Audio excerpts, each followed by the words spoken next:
السلام عليكم ورحمة الله وبركاته.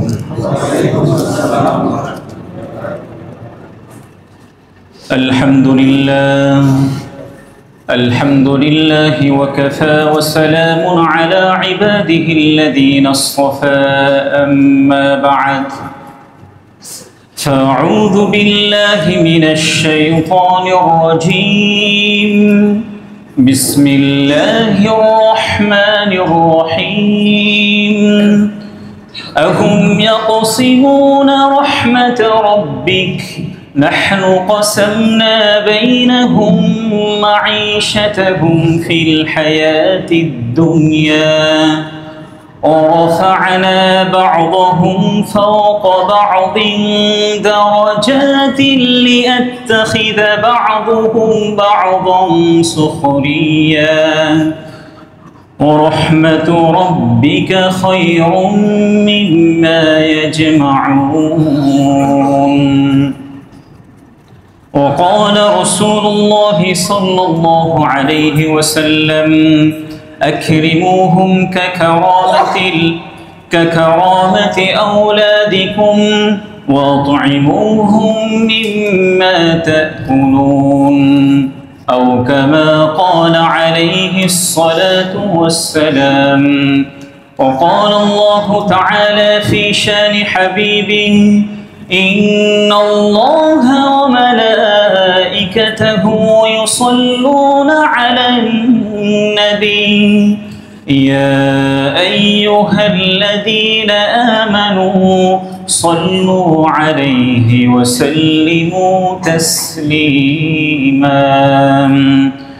اللهم صل على محمد وعلى آل محمد كما صليت على إبراهيم وعلى آل إبراهيم إنك حميد مجيد. اللهم بارك على محمد وعلى آل محمد كما باركت على إبراهيم وعلى آل إبراهيم إنك حميد مجيد. আলহামদুলিল্লাহ, শুরুতেই মহান আল্লাহ তাআলার কৃতজ্ঞতা জ্ঞাপন করছি, শুকরিয়া প্রকাশ করছি যে মহান আল্লাহ তাআলা আমাদেরকে ইমানের মতো মহা দৌলত দিয়ে সম্মানিত করেছেন। এই জন্য আমরা মহান আল্লাহ তাআলার কৃতজ্ঞতা জ্ঞাপন করি আলহামদুলিল্লাহ। দরুদ ও সালাম পেশ করছি বিশ্ব মানবতার মুক্তির দূত, সকল নবীদের সর্বশ্রেষ্ঠ নবী এবং সর্বশেষ নবী, যার অসীম ত্যাগ, ভাষাতীত কোরবানি আর অফুরন্ত সাধনার বরকতে আমরা ইসলাম নামক একটি সুন্দর ধর্ম পেয়েছি। এই জন্য সেই প্রিয়তম ব্যক্তির প্রতি দরুদ করি সাল্লাল্লাহু আলাইহি ওয়াসাল্লাম। সুস্থতা কামনা করছি যারা অনেক কষ্ট করে মসজিদে এসেছেন, অসুস্থ থাকা সত্ত্বেও শুধুমাত্র জুমার নামাজ আদায় করার জন্য মসজিদে এসেছেন। আমরা আল্লাহ তাআলার কাছে দোয়া করছি আল্লাহ রাব্বুল আলামিন যেন সকলকে পরিপূর্ণ সুস্থতা দান করেন। মাগফিরাত কামনা করছি আমাদের যে সকল মরহুম আত্মীয় স্বজন আল্লাহ তাআলার সান্নিধ্যে চলে গেছে, আল্লাহ রাব্বুল আলামিন যেন সকলকে জান্নাতের সর্বোচ্চ মর্যাদা দান করেন। পরম শ্রদ্ধাভাজন মুরব্বিবৃন্দ এবং প্রিয় যুবক ভাইয়েরা, শুরুতেই আমি সূরাতুজ যুখরুফের ৩২ নম্বর আয়াত তিলাওয়াত করেছি। রাসূলুল্লাহ সাল্লাল্লাহু আলাইহি ওয়াসাল্লামের অসংখ্য হাদিসগুলোর মধ্য থেকে সুনানু ইবনু মাজার ৩৬৯১ নম্বর হাদিস পাঠ করেছি। আজকের আলোচনার শুরুতেই আমি আপনাদেরকে সূরাতুজ যুখরুফের ৩২ নম্বর আয়াতটির অনুবাদ শোনাতে চাই। এই আয়াতের মধ্যে আল্লাহ তাআলা বলেছেন, আহুম ইয়াকসিমুনা রাহমাতা রাব্বিক। আল্লাহ তাআলা এই পৃথিবীর মধ্যে মানুষদের উপরে যত রহমত অবতীর্ণ করেছেন, যত রিজিক মানুষদেরকে তিনি দিয়েছেন, এই পৃথিবীর মধ্যে যত প্রাণী আছে এটা লাখ লাখ হতে পারে, অর্থাৎ মানুষের কথা আমি বলি নাই। এই পৃথিবীর মধ্যে আল্লাহ তাআলা যত প্রাণী সৃষ্টি করেছেন, আমাদের সমাজের মধ্যে যে 18,000 মাখলুকাতের কথা প্রচলিত আছে এটা সঠিক নয়, বরং আল্লাহ তাআলা এই পৃথিবীর মধ্যে লাখো লাখো মাখলুকাতকে তিনি সৃষ্টি করেছেন, সবাইকে তিনি রিজিক দিচ্ছেন। এটাই আল্লাহ তাআলা এই আয়াতের মধ্যে বলেছেন, আহুম ইয়াকসিমুনা রাহমাতা রাব্বিক। আল্লাহ তাআলা রহমত এবং রিজিক এই পৃথিবীর মধ্যে কোনো মানুষ বন্টন করে না, একমাত্র বন্টন করেন কে? আল্লাহ তাআলা। এরপরে আল্লাহ তাআলা বলেছেন, নাহনু কসামনা বাইনাহুম মাঈশাতাহুম ফিল হায়াতিদ দুনিয়া। পার্থিব জগতে, দুনিয়াতেই আমি মানুষদের মধ্যে তাদের রিজিকগুলিকে বন্টন করে থাকি। কে কোন প্রফেশনে যুক্ত হবে এটার চিন্তা চেতনা, এটার ইচ্ছাও দিয়েছেন কে? আল্লাহ তাআলা। এরপরে আল্লাহ তাআলা বলেছেন, ওয়ারাফা'না বা'দাহুম ফাওকা বা'দিন। আল্লাহ তাআলা মানুষদেরকে একজনের উপরে আরেকজনের শ্রেষ্ঠত্ব দিয়েছেন, একজনের উপরে আরেকজনকে শ্রেষ্ঠত্ব দিয়েছেন। এই শ্রেষ্ঠত্ব কেন দিয়েছেন? লিয়াত্তাখিদা বা'দুহুম বা'দান সুখরিয়া, যেন তোমরা একে অপরকে নিজেদের অনুগত বানাতে পারো কিংবা নিজেদের শ্রমিক হিসাবে নিযুক্ত করতে পারো। এরপরে আল্লাহ তাআলা বলেছেন, ওয়া রাহমাতু রাব্বিকা খায়রুম মিম্মা ইয়াজমাউন। মানুষরা যা কিছু সম্পদ একত্রিত করে কিংবা জমা করে, এর চেয়েও আল্লাহ তাআলার রহমত অধিক বেশি উত্তম। দেখেন, এই আয়াতের মধ্যে আল্লাহ তাআলা চমৎকার একটা কথা বলেছেন, যে আল্লাহ তাআলা বলেছেন মানুষদের মধ্য থেকে একজনকে আরেকজনের উপরে শ্রেষ্ঠত্ব দিয়েছেন।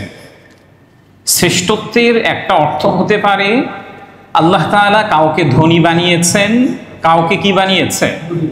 গরিব বানিয়েছেন। আল্লাহ তাআলা কাউকে রাজা বানিয়েছেন, কাউকে প্রজা বানিয়েছেন।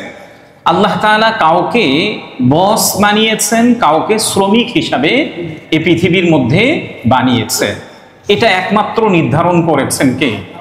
আল্লাহ তাআলা।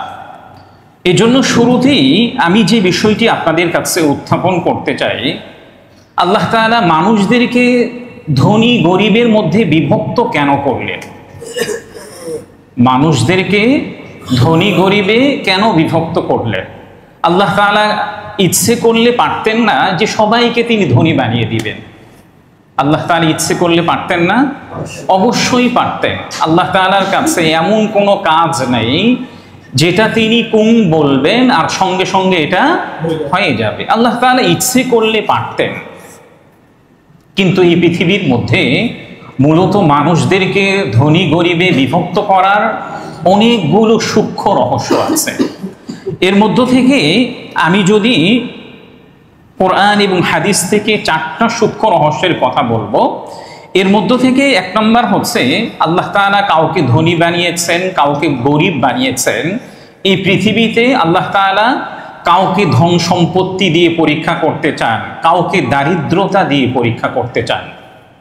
মূলত এই জন্যই আল্লাহ তাআলা পৃথিবীর মধ্যে কি বানিয়েছেন? ধনী গরিবে বিভক্ত করেছেন। যে বিষয়টি সূরাতুল আম্বিয়ার 35 নম্বর আয়াতের মধ্যে আল্লাহ তাআলা বলেছেন, ওয়ানাবলুকুম বিশ-শাররি ওয়াল খায়রি ফিতনা। আমি কাউকে ধনাঢ্যতা দিয়েছি, কাউকে দারিদ্রতা দিয়েছি। এটার উদ্দেশ্য হচ্ছে আমি তোমাদেরকে এগুলি দিয়ে পরীক্ষা করব।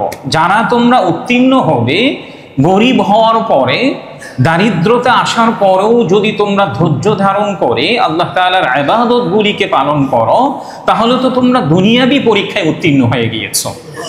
আখিরাতের পরীক্ষায় আমি তোমাদেরকে উত্তীর্ণ করব। 1 নম্বর রিজন। 2 নম্বর রিজন হচ্ছে আল্লাহ তাআলা মানুষদেরকে ধনী গরিবে ভেদাভেদ করার কারণ হচ্ছে আমরা যেন পারস্পরিক একটা নির্ভরতা সৃষ্টি হয় আমাদের মধ্যে। পারস্পরিক নির্ভরতা কেন সৃষ্টি হয়? এটার জন্য আল্লাহ তাআলা মূলত এক একজনকে ধনী বানিয়েছেন, কাউকে গরিব বানিয়েছেন। এটার যদি একটু ব্যাখ্যা করি, দেখেন আমাদের এখানে যারা মুসল্লি আছে, কয়েক হাজার মুসল্লি আমাদের মসজিদে প্রতিনিয়ত সালাত আদায় করছে, এক একজনের রুচি আল্লাহ তাআলা এক এক রকমের দিয়েছে। আমাদের এখানে সবাই কিন্তু মুদি দোকানদার না, সবাই গার্মেন্টস শ্রমিক না, কিংবা সবাই স্বর্ণের দোকানদার না। এক একজনের কর্মক্ষেত্রটাকে আল্লাহ তাআলা এক একজনের মধ্যে বিভক্ত করে দিয়েছে। যদি সবাই এমন হতো যে এলাকায় আপনি বসবাস করছেন ওই এলাকার লোকজন যদি বলতো যে সবাই তোমরা এই কাজটা করবে, তাহলে সামাজিক যে একটা শৃঙ্খলতা আছে, সামাজিক দুনিয়াবি যে সৌন্দর্যতা আছে, এই সৌন্দর্যটা নষ্ট হয়ে যেত।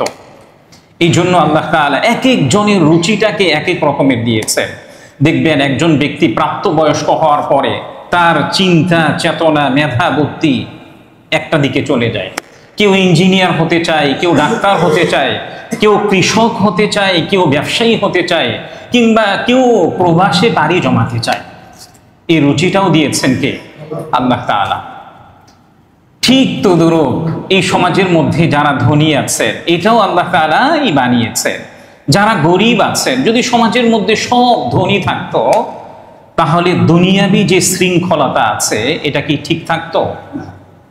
স্বাভাবিকভাবে সবাই যদি ধনী হতো তাহলে রাস্তাঘাট যদি নোংরা হয়ে যেত, ম্যানহোলের যে পরিষ্কার পরিচ্ছন্নতার একটা বিষয় আছে, এটা কি ধনীরা করত?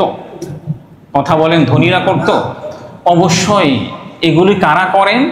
সমাজের মধ্যে যারা দারিদ্র শ্রেণীর ব্যক্তি আছেন, যারা গরিব আছেন, অসহায় আছেন, তারা নিজেদের পারিশ্রমিকের জন্য এই কাজগুলি করে থাকেন। এটাও নির্ধারণ করেছেন কে? আল্লাহ তাআলা। যদি সমাজের মধ্যে ধনী গরিব এই ভেদাভেদ না থাকতো তাহলে দুনিয়াবি যে সৌন্দর্যতা আছে, শৃঙ্খলা আছে, এটা একেবারেই নষ্ট হয়ে যেত। এটাকে যেন সুন্দর থাকে, শৃঙ্খল থাকে, এই জন্যই মূলত আল্লাহ তাআলা কি বানিয়েছেন? ধনী গরিবে বিভক্ত করেছেন। 3 নম্বর রিজন হচ্ছে, যেখানে আল্লাহ তাআলা ধনীদেরকে বানিয়েছেন গরিবদেরকে সহানুভূতির জন্য। কোরআনুল কারীমের মধ্যে, হাদিসের মধ্যে জায়গায় জায়গায় আপনি আপনার সম্পদকে আল্লাহ তাআলার রাস্তায় ব্যয় করেন, যাকাত আদায় করেন, সদকা করেন, দান সদকা করেন। যদি সমাজের মধ্যে দরিদ্র শ্রেণীর ব্যক্তি না থাকে তাহলে আপনি আপনার সম্পদগুলি কোথায় ব্যয় করবেন? ব্যয় করার কোনো জায়গা থাকতো? ব্যয় করা, যাকাত তো মসজিদে দেওয়া যাবে না, মাদ্রাসার বিল্ডিং নির্মাণে আপনি যাকাত দিতে পারবেন না। তাহলে এগুলো কাদেরকে দিতে হবে? দরিদ্র শ্রেণীর ব্যক্তি যারা আছে তাদেরকেই আপনাকে দিতে হবে। 4 নম্বর রিজন হচ্ছে, আখিরাতের মর্যাদা নির্ধারণের অন্যতম একটা উপায় হিসাবে আল্লাহ তাআলা পৃথিবীর মধ্যে ধনী গরিবের বিভক্ত করেছেন। কিভাবে? দেখেন, যদি দরিদ্র শ্রেণীর ব্যক্তিরা আল্লাহ তাআলা তাদেরকে দরিদ্র দেওয়ার পরে তারা যদি এর উপরে ধৈর্য ধারণ করে আল্লাহ তাআলার বিধিবিধানগুলি পালন করে এবং রাসূলুল্লাহ সাল্লাল্লাহু আলাইহি ওয়াসাল্লামের সুন্নাহগুলি ফলো করে, তাহলে তারা তো এমন দরিদ্র শ্রেণীর ব্যক্তিরা ধনীদের 500 বছর পূর্বে জান্নাতে প্রবেশ করবে। যে বিষয়টি সুনান ইবনে মাজাহ 4123 নম্বর হাদিসের মধ্যে উল্লেখ করা হয়েছে।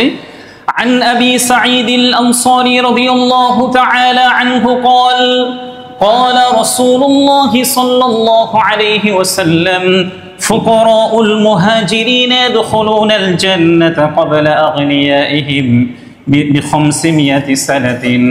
হযরত আবু সাঈদ রাদিয়াল্লাহু তাআলা আনহু থেকে বর্ণিত, প্রিয় নবীজি সাল্লাল্লাহু আলাইহি ওয়াসাল্লাম বলেছেন, দরিদ্র শ্রেণীর ব্যক্তিরা, দরিদ্র শ্রেণীর বান্দারা তাদের ধনীদের পূর্বে 500 বছর পূর্বে জান্নাতে প্রবেশ করবে। তবে এই হাদিসটা ওই সকল দরিদ্রদের জন্য নয় যাদেরকে আল্লাহ তাআলা গরিব বানিয়েছেন, অসহায় বানিয়েছেন। তারা জানছেন যে আমি দরিদ্র অসহায়, কিন্তু আল্লাহ তাআলার ইবাদত পালন করেন না, রাসূলুল্লাহ সাল্লাল্লাহু আলাইহি ওয়াসাল্লামের সুন্নাহকে ফলো করছেন না, তাহলে কিন্তু এই হাদিসটা ওই সকল গরিব শ্রেণীর উপরে প্রযোজ্য হবেন না। আল্লাহ তাআলা ধনীদেরকে সম্পদ দিয়েছেন আখিরাতের মর্যাদা বৃদ্ধি করার জন্য। কিভাবে? আল্লাহ তাআলা তাদেরকে ধন সম্পত্তি এই জন্যই দিয়েছেন যে আল্লাহ তাআলা যে সকল খাতে তাদেরকে তাদের সম্পদগুলিকে ব্যয় করার জন্য দিয়েছে, এগুলি যদি তারা যথাযথভাবে ব্যয় করে, তাহলে আখেরাতে তাদের মর্যাদাগুলিকে আল্লাহ তাআলা কি করবেন? সমুন্নত করবেন। এই যে আজকের আলোচনার শুরুতেই দীর্ঘ একটি ভূমিকা আপনাদের সম্মুখে উত্থাপন করলাম, যে আল্লাহ তাআলা এই পৃথিবীটাকে সুন্দর শৃঙ্খল রাখার জন্য ধনী গরিবে বিভক্ত করেছেন, ভেদাভেদ করেছেন। এই ভূমিকাটা প্রারম্ভে আনার কারণ হচ্ছে, আমরা গতকাল স্বাভাবিকভাবে পুরো পৃথিবীতে আমরা পহেলা মে, অর্থাৎ কি দিবস? এটা শ্রমিক দিবস উদযাপন করেছে। কারা কারা উদযাপন করেছেন একটু হাত উঠান তো। কারা কারা উদযাপন করেছেন? মাশাআল্লাহ, হয়তো একেবারে অনেকেই উদযাপন করেছেন, হয়তো মনে করছেন যে খতিব সাহেব কি বলবে, এই জন্য হাত উঠাচ্ছেন না।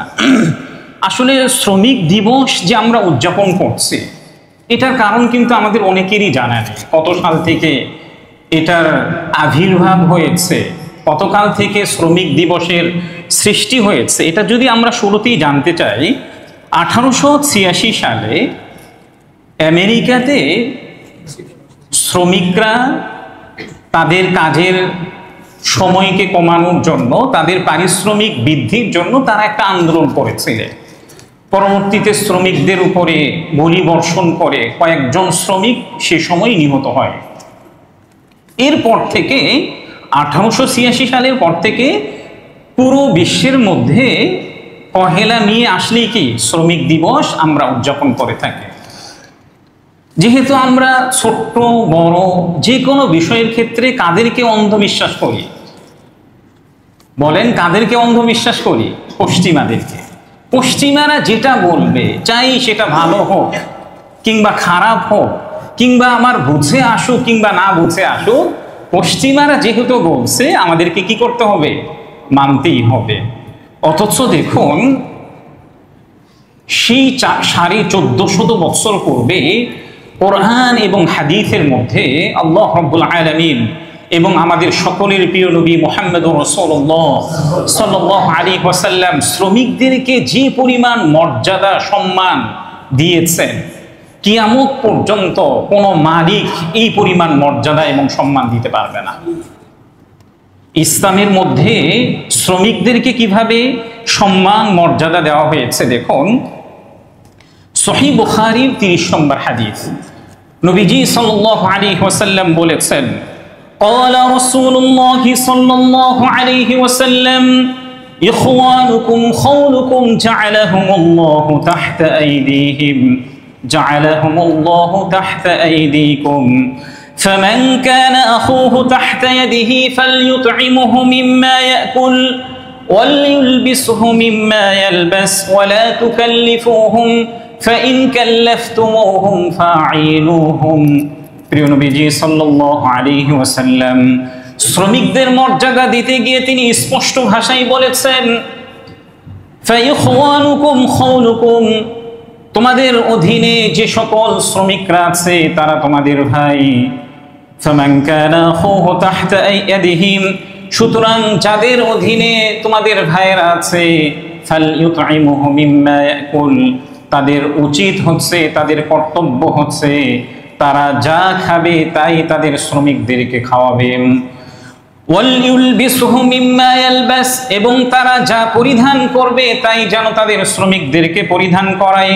ওয়ালা তুকাল্লিফুহুম ফাইন কাল্লাফতুমুহুম ফাঈনুহুম, তোমাদের শ্রমিকরা যারা আছে তাদেরকে তাদের কষ্টাতীত কোনো বিষয়গুলোকে চাপিয়ে দিবে না।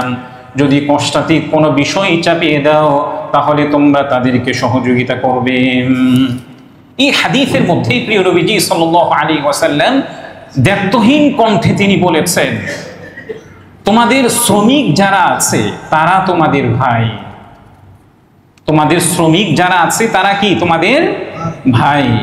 সুতরাং যাদের তত্ত্বাবধানে, যাদের নিয়ন্ত্রণে তোমাদের ভাইয়েরা আছে, তোমাদের শ্রমিকরা আছে, অর্থাৎ মালিকদের জন্য করণীয় বিষয় হচ্ছে, কর্তব্যের বিষয় হচ্ছে ফালইউতঈমুহু মিম্মা ইয়াকুল, তারা যা খায় তাই যেন তাদের শ্রমিকদেরকে খাওয়ায়। এই হাদিসের মধ্যে কি আছে? মালিকরা যা খাবে তাদের শ্রমিকদেরকে কি করবেন? সেগুলি খাওয়াবেন। ওয়াল ইউলবিসহু মিম্মা ইয়ালবাস, এবং মালিকরা যে পোশাকগুলি, যে ব্র্যান্ডের পোশাকগুলি পরিধান করবেন, শ্রমিকদেরকেও সে ব্র্যান্ডের কাপড়গুলি পরিধান করানো সর্বোচ্চ চেষ্টা করবেন। এরপরে নবীজি সাল্লাল্লাহু আলাইহি ওয়াসাল্লাম শেষে বলেছেন, ওয়ালা তুকাল্লিফুহুম, শ্রমিকদেরকে তাদের কষ্টাতীত কোনো বিষয়গুলি চাপিয়ে দিবেন না। যদি কখনো আপনার কাছে মনে হয় যে আরে তাদেরকে কষ্টাতীত কোনো বিষয়গুলি আমি চাপিয়ে দিয়েছি, তাহলে তাদেরকে ওই কাজের মধ্যে তোমরা হেল্প করবে। এই কথাগুলি কে বলেছেন?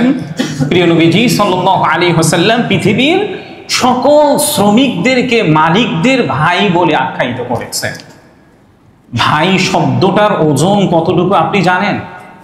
ভাই শব্দটার ওজন অনেক বড়, বিশাল ব্যক্তি রাখে।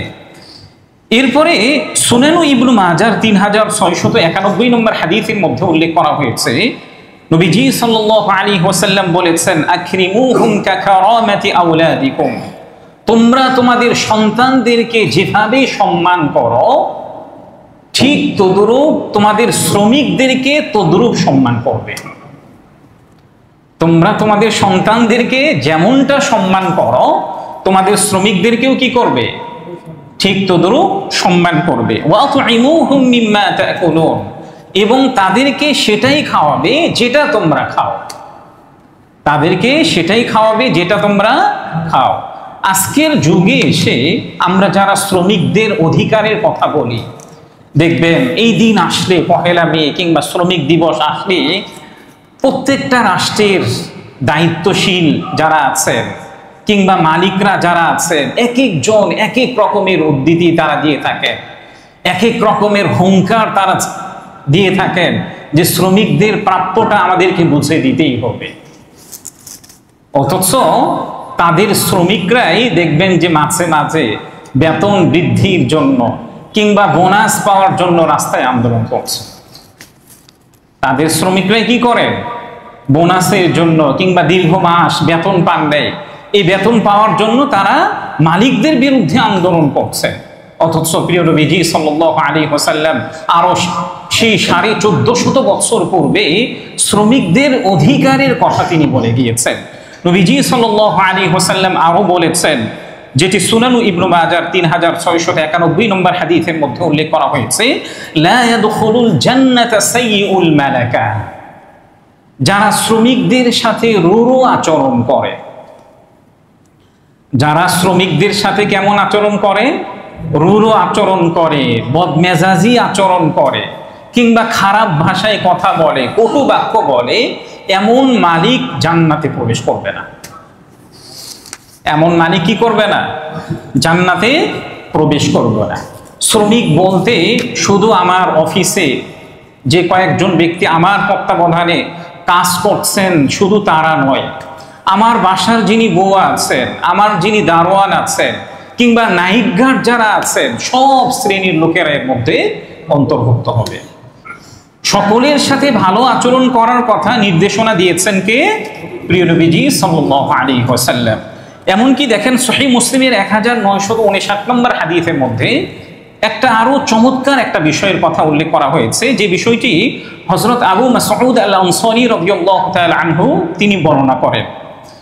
তিনি বলেছেন, আন আবি মাসউদ আল আনসারী রাদিয়াল্লাহু তাআলা আনহু قال كنت أضرب غلاما لي فسمعت من خلفي صوتا فقال اعلم أبا مسعود لله أقدر عليك منك عليهم فالتفت فإذا هو رسول الله صلى الله عليه وسلم فقلت هو حر لوجه الله فقال رسول الله صلى الله عليه وسلم أما لو لم تفعل لفحتك النار أو لمستك النار।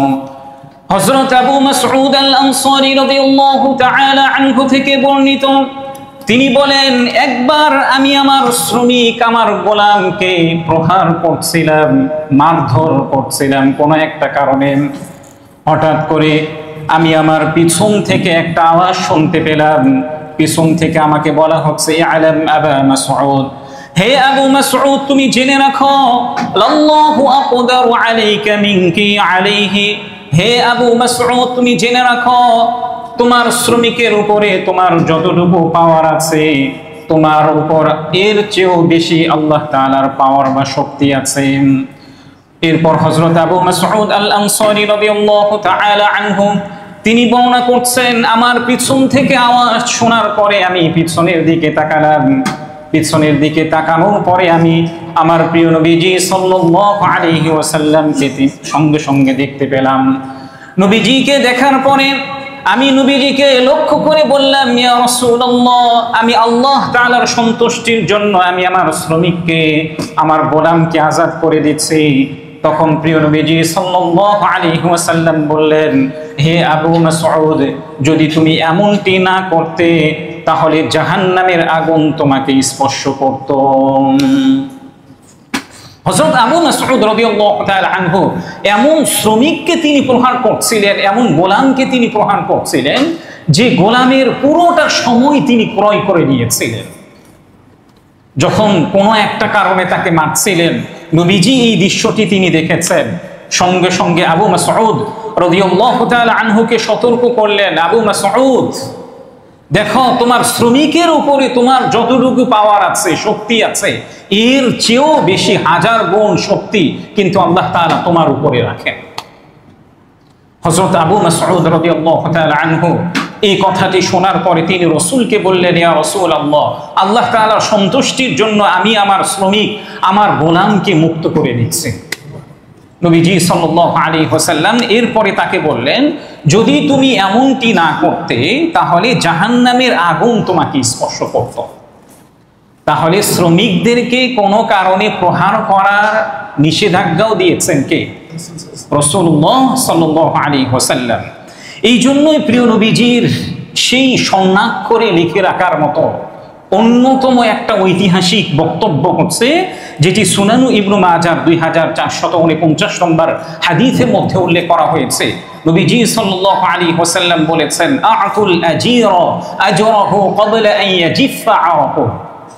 শ্রমিকের ঘাম শুকানোর পূর্বেই তোমরা তাদের পারিশ্রমিক দিয়ে দাও। শ্রমিকের ঘাম শুকানোর পূর্বেই তোমরা তাদের পারিশ্রমিকগুলি কি করে দাও? দিয়ে দাও। এখান থেকে মুহাদ্দিসিনে কেরামগণ অনেক ব্যাখ্যা করেছেন। এর অন্যতম একটা ব্যাখ্যা হচ্ছে, আপনার তত্ত্বাবধানে কিছু শ্রমিক আছে কিংবা আপনার তত্ত্বাবধানে কিছু ব্যক্তিরা কাজ করছে, মাস শেষ হয়ে গিয়েছে, সঙ্গে সঙ্গে তার বেতনটা দিয়ে দেওয়া। সঙ্গে সঙ্গে তার বেতনটা কি করবে? দিয়ে দিবে। অনেক সময় আমরা মালিকরা একটু চালাক হয়ে থাকি, শ্রমিকদেরকে পূর্বের মাসের বেতন এই মাসের 10 তারিখ কিংবা 15 তারিখে দিই। হয়তো অনেক কারণে শ্রমিকরা একটা জায়গা থেকে স্থান পরিবর্তন করতে চায়, স্বাভাবিকভাবে মাসের শুরুতেই তাদের সময়গুলো কিংবা তাদের অফিসগুলোকে পরিবর্তন করতে চায়।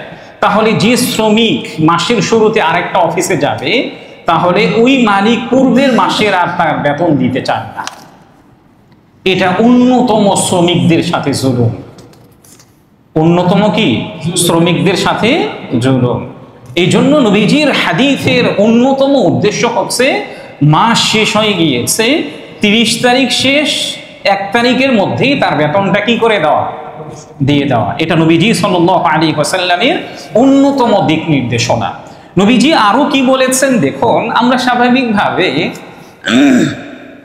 আমাদের মধ্যে অনেকেরই একটা প্রশ্ন আসতে পারে যে, শ্রমিকরা মাঝে মাঝেই ভুল করেন, এদেরকে কতবার মাফ করা যায়?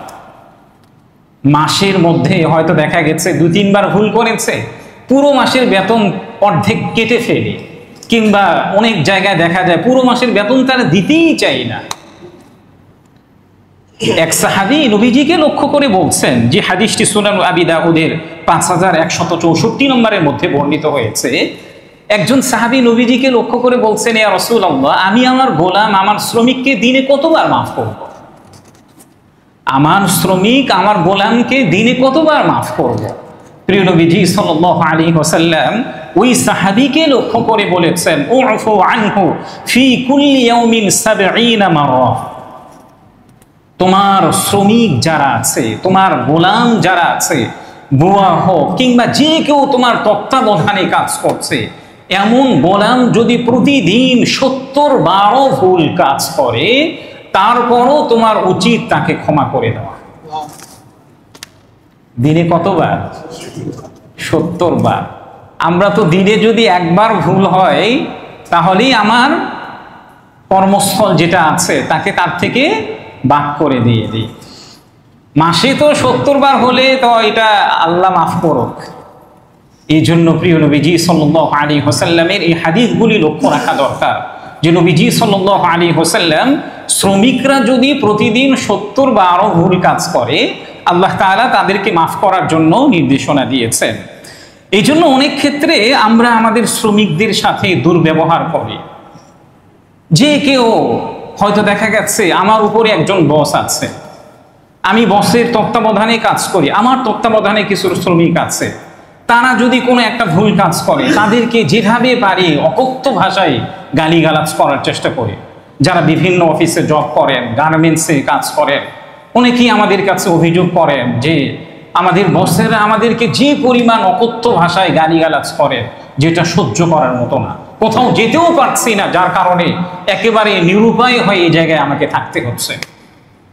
অথচ নবীজি সাল্লাল্লাহু আলাইহি ওয়াসাল্লাম শ্রমিকদের ভুল ভ্রান্তি এটাকে ক্ষমা করার জন্য তিনি পূর্ব থেকেই বলেছেন। আমরা তো অনেক জায়গায় মসজিদ মাদ্রাসায় যারা ইমাম আছে, মুয়াজ্জিন আছে কিংবা খতিব আছে, মসজিদ কমিটি, মাদ্রাসা কমিটি, ইমাম, খতিব, মাদ্রাসার শিক্ষকদেরকে নিজেদের শ্রমিক মনে করেন। অনেক জায়গায় মনে করেন আরে বেতন তো দিচ্ছি আমি। অনেক জায়গায় দেখা যায় যে ইমাম সাহেব কিংবা খতিব সাহেব কমিটিকে যদি সালাম না দেয়, কিংবা মাদ্রাসার শিক্ষক ওই মাদ্রাসার কমিটিকে যদি সালাম না দেয়, দেখবেন যে ওই মাদ্রাসার শিক্ষকের চাকরি চলে গেছে। সমালোচনা শুরু হয়, কি ব্যাপার ইমাম সাহেব আমাকে সালাম দিল না কেন? আমার মাদ্রাসার শিক্ষক, আমি তাকে বেতন দিচ্ছি, আমাকে সালাম দিল না কেন? বেতন দিচ্ছেন আপনি, কথা বলেন, বেতন দিচ্ছেন আপনি। আর সালাম দেওয়ার নির্দেশনা কি শুধু ইমামদের, শিক্ষকদের, নাকি রাসূলুল্লাহ সাল্লাল্লাহু আলাইহি ওয়াসাল্লাম সবাইকে সালাম দেওয়ার জন্য নির্দেশনা দিয়েছে? আপনি কয়েকবার সালাম দেন, দেখবেন যে আপনার শিক্ষক, আপনার ইমাম আপনাকে এমনিতেই কি করবেন? সালাম দিবেন। আপনি শুধু শুধু প্রতিনিয়ত তাদের থেকে সালামের আশা করবেন না। এখন আসুন, এতক্ষণ যাবৎ আমরা শ্রমিকদের বিভিন্ন অধিকারের কথা শুনলাম। এখন এখানে যারা মালিক আছেন, বস আছেন, স্বাভাবিকভাবে তাদের কাছে একটা প্রশ্ন আসতে পারে যে খতিব সাহেব তো আমাদের কথা কোনো কিছু বললো না। খতিব সাহেব কি আমাদের কথা বললো না? অথচ দেখেন নবীজি মালিকদের কথাও বলেছেন, নবীজি বসদের কথাও কি বলেছেন। সুনানু আবি দাউদের 5159 নম্বর হাদিসের মধ্যে উল্লেখ করা হয়েছে, নবীজি সাল্লাল্লাহু আলাইহি ওয়াসাল্লাম বলেছেন, ইন্নাল আবদা ইযা নাসাহা লিসাইয়্যিদিহি ওয়া আহসানা ইবাদাতাল্লাহ ফালাহু আজরুহু মাররাতাইন। যে শ্রমিক তার মনিবের কল্যাণ কামনা করে, যে শ্রমিক তার মনিবের কি করে? কল্যাণ কামনা করে। দেখবেন যে এমন শ্রমিক খুব কম যে মনিব আমার বস একটু ধনী হোক, আমার বস সমাজের মধ্যে প্রতিষ্ঠিত হোক, অনেক শ্রমিক এটা চায় না। কিংবা যে অফিসে আপনি চাকরি করছেন এই অফিসটা প্রতিনিয়ত উন্নত হোক, এটার জন্য সে আল্লাহ তাআলার কাছে দোয়া করে না। এই জন্য উলামায়ে কেরামগণ একটা চমৎকার একটা কথা বলেছে, যে জায়গা থেকে আপনি রিজিক প্রাপ্ত হচ্ছেন, চাই সেটা যে কোনো জায়গা হোক না কেন, যে জায়গা থেকে আপনি রিজিক প্রাপ্ত হচ্ছেন ওই জায়গাটাকে সম্মান করা, মূল্যায়ন করা। যে জায়গা থেকে আপনি রিজিক প্রাপ্ত হচ্ছেন, চাই সেটা 5,000 টাকা হোক, 10,000 টাকা হোক, কিংবা অল্পই হোক না কেন, ওই জায়গাটাকে মূল্যায়ন করা, সম্মান করার কথা উলামায়ে কেরামগণ বলেছেন হাদিস থেকে। এরপরে প্রিয় নবীজি সাল্লাল্লাহু আলাইহি ওয়াসাল্লাম বলেছেন, কোন শ্রমিক যদি তার বসের জন্য, তার মালিকের জন্য প্রতিনিয়ত আল্লাহ তাআলার কাছে দোয়া করে এবং আল্লাহ তাআলার ইবাদতগুলি ভালোভাবে পালন করে, আল্লাহ তাআলা তাদেরকে দ্বিগুণ প্রতিদান দান করবেন। আল্লাহ তাআলা তাদেরকে কেমন প্রতিদান দান করবেন? দ্বিগুণ প্রতিদান দান করবেন। সহিহ মুসলিমের 5905 নম্বর হাদিসের মধ্যে উল্লেখ করা হয়েছে, নবীজির অন্যতম একজন সেবক হযরত আনাস ইবনে মালিক রাদিয়াল্লাহু তাআলা আনহু তিনি বলেছেন, খাদামতু রাসূলুল্লাহ সাল্লাল্লাহু আলাইহি ওয়াসাল্লাম 10 সিনিন, আমি রাসূলুল্লাহ সাল্লাল্লাহু আলাইহি ওয়াসাল্লামের 10 বছর সেবা করেছি। ফামা ক্বালা লিশাইইন সানা'তুহু লিমা সানা'তা ওয়া মা ক্বালা লিশাইইন তারাকতুহু লিমা তারাকতা। এই 10 বছর, দীর্ঘ একটা বছরের মধ্যে রাসূল কখনোই আমাকে কোনো কাজের জন্য এমন বলেন নাই, আরে তুমি কাজটা কেন করলে, কিংবা কোনো একটা কোনো কাজ করেছি, নবীজি আমাকে বলেন নাই যে তোমাকে তো আমি কাজটি করতে বলি নাই, তারপরও তুমি কেন কাজটি করলা। এই কথাটি কি বলেছেন? রাসূলুল্লাহ সাল্লাল্লাহু আলাইহি ওয়াসাল্লামের অন্যতম একজন খাদেম হযরত আনাস ইবনে মালিক রাদিয়াল্লাহু তাআলা আনহু। এই জন্য প্রিয় ভাইয়েরা, পহেলা মে আসলে, শ্রমিক দিবস আসলে আমরা মালিকরা বিভিন্ন জায়গায় বিভিন্ন ধরনের উদ্ধৃতি হোক কিংবা বয়ান বক্তৃতা হোক, আমরা মাঠগুলোকে গরম করে ফেলি। অথচ প্রিয় নবীজি সাল্লাল্লাহু আলাইহি ওয়াসাল্লামের হাদিসগুলিকে যদি আমরা লক্ষ্য করি, আমরা যদি আমাদের শ্রমিকদের উপরে সহানুভূতি হয়, তাদেরকে যথাযথ প্রাপ্য দেই, এর প্রতিদানও দিবেন কে? আল্লাহ তাআলা। এই জন্য আমাদের উচিত আমাদের শ্রমিকদেরকে মূল্যায়ন করা। আমাদের শ্রমিকদেরকে আমরা কি করব? মূল্যায়ন করব। বিশেষ করে পোশাক শিল্পে যারা শ্রমিক আছেন, বিশেষ করে পোশাক শিল্পে যে সকল শ্রমিক আছেন তাদেরকে কি করবে? মূল্যায়ন করবে। গত কয়েকদিন আগে একটা ভিডিওতে আমি দেখেছি, আমেরিকান প্রেসিডেন্ট ডোনাল্ড ট্রাম্পকে একজন সাংবাদিক জিজ্ঞাসা করেছেন যে আপনি যে পোশাকটা পরছেন, এই পোশাকটা কোন দেশ থেকে আমদানি করা? তো ডোনাল্ড ট্রাম্প তিনি বলতে পারেননি। সাংবাদিক পরবর্তীতে দেখলেন এটা মেড ইন বাংলাদেশ। এই ভিডিওটা আপনি পাবেন। তাহলে আপনি অবাক হচ্ছেন যে ডোনাল্ড ট্রাম্প আমেরিকার মতো একজন শাসকের পোশাকটা, শার্টটাও কি আমাদের বাংলাদেশ থেকে নিয়ে যাওয়া হচ্ছে। এখান থেকে আরেকটা বিষয়ে আমি আপনাদেরকে প্রশ্ন করতে চাই, আচ্ছা বলেন তো, ইউরোপ আমেরিকা এত কিছু আবিষ্কার করছে, প্রশ্নটা কিন্তু ভালোভাবে বুঝেন, ইউরোপ আমেরিকা এত কিছু আবিষ্কার করছে, পারমাণবিক বোমা সহ আধুনিক অস্ত্র তারা বানাচ্ছে, তারা একটা শার্ট বানাতে পারে না? কিংবা গার্মেন্টস শিল্প কারখানা তারা বানাতে পারে না? কথা বলে, তারা একটা শার্ট বানাতে পারে না? এত কিছু তারা আবিষ্কার করছেন, তারা একটা শার্ট বানাতে পারে না, একটা প্যান্ট বানাতে পারে না? তাহলে তার বাংলাদেশ থেকে কেন নিয়ে যাচ্ছে, এটা বলতে পারবে? বাংলাদেশের শ্রমিকদেরকে যে পরিমাণ মূল্য দেওয়া হয়, বাংলাদেশে একটা পোশাক একেবারে খুব সস্তা দামে এই পোশাকটাকে পাওয়া যায়, যেটা পৃথিবীর অন্য দেশে পাওয়া যায় না। এই যে বাংলাদেশের বসরা, মালিকরা শ্রমিকদের রক্ত শুষে নিজেরা ধনী হচ্ছে, অথচ তারা তাদের শ্রমিকদেরকে যথাযথভাবে মূল্যায়ন করছে না। আজকে আপনি মনে করছেন যে পোশাক শিল্প আছে, গার্মেন্টস কলকারখানা আছে, আমাদের বাংলাদেশ উন্নত হয়ে গেছে। আমাদের অনেক যুবকরা মনে করেন যে পদ্মা সেতু হয়ে গেছে, মেট্রো রেল হয়ে গেছে, আমাদের বাংলাদেশটা মনে হয় অনেক উন্নত হয়েছে। আসলে বাস্তবিক এটা হচ্ছে অবকাঠামোগত উন্নতি। এটা কি বলেন? অবকাঠামোগত উন্নতি। আসল উন্নতি হচ্ছে আমার দেশ যখন শিক্ষায় উন্নতি হবে, আমার দেশ যখন গবেষণায় উন্নতি হবে, তখনই আমার দেশটাকে প্রকৃত উন্নতির দেশ বলে গণ্য করা হবে। আজকে ইউরোপ আমেরিকা আমার দেশ থেকে যদি অন্য কোনো দেশে তারা সস্তায় তারা তাদের পোশাক পায়, তাহলে আমাদের বাংলাদেশের শিল্প কারখানাগুলি ধ্বংস হয়ে যাবে। তারা তাদের নিজেদের দেশেও যদি এর চেয়েও সস্তা শ্রমিক পেয়ে যায়, তখন আমাদের বাংলাদেশের প্রতি তারা আর মুখাপেক্ষী হবে না। আল্লাহ তাআলা আমাদের সবাইকে, আমাদের শ্রমিক যারা আছে, দয়া করে তাদের রক্ত শুষে বেশি ধনী হওয়ার চেষ্টা করবেন। আমাদের বাংলাদেশের মধ্যে বর্তমান তো শ্রমিকদেরকে আধুনিক দাস প্রথা, অল্প মূল্যে আমরা তাদের সময়গুলোকে কিনে নিই, একেবারে অল্প মূল্যে তারা তাদের সময়গুলোকে কিনে নেই, অথচ তাদের প্রাপ্যগুলো আরো হওয়া উচিত ছিল, এবং এটা হাদিসেরও নির্দেশনা। এই জন্য আসুন প্রিয় ভাইয়েরা, আল্লাহ তাআলা যে শ্রমিকদের মাধ্যমে আমাদেরকে আল্লাহ তাআলা ধনী বানাচ্ছেন, আমরাও যেন তাদেরকে যথাযথভাবে মূল্যায়ন করি, তাদের সাথে ভালো আচরণ করি এবং তাদের যেটা যথাযথ প্রাপ্য আছে এই প্রাপ্যটা তাদেরকে দেওয়ার চেষ্টা করি। আল্লাহ তাআলা আমাদের সবাইকে তৌফিক দান করেন। ওয়া আখিরু